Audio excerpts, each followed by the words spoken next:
Animal லவ்வர்ஸா இருப்பாங்க. பெரும்பாலும் க இந்த செல்ல பிராணிகளோட சேட்டைகள்லாம் இருக்கு இல்லையா? அதெல்லாம் அவங்க விரும்பி பார்ப்பாங்க. இதெல்லாம் அவங்களோட ஜென்ரலான குணங்கள்லயே ஒரு குணமா இருக்கும். செல்ல பிராணிகள் மேல ரொம்ப உயிரே வச்சிருப்பாங்க. கடகராசிக்காரர்கள் நெறைய செல்ல பிராணிகள விரும்புறவங்களா இருப்பாங்க. ஸோ இதெல்லாம் தான் இவர் கடகராசிக்காரர்களுக்கு நடந்தது. நடக்கப் போவது என்ன அப்படின்னு பார்த்தீங்கன்னா, அரசியல் விஷயங்களில் ஈடுபடுங்கள். ஜனனஜாதக சூரியனை பற்றி தெரிந்து கொண்டு. ஒருவேள ராசியில ராகு மட்டும் இருந்துட்டாருன்னா, அல்லது ராசியில கேது மட்டும் இருந்துட்டாருன்னா, தயவுசெய்து அரசியலோ, பொது வாழ்க்கை பக்கமே நீங்க போகக்கூடாது.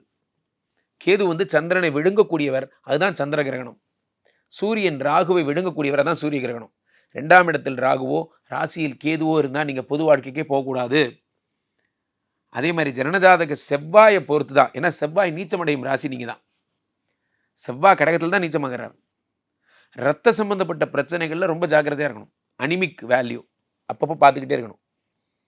ஹீமோகுளோபின் எவ்வளோ இருக்கு? இந்த இந்த அந்த பேலட் கவுண்ட்ன்னு சொல்லுவாங்கல்ல, அதெல்லாம் எவ்வளோ இருக்கு? இதெல்லாம் பார்த்துக்கிட்டே இருக்கணும். காரணம் இதில தான் பிரச்சனை வரும்.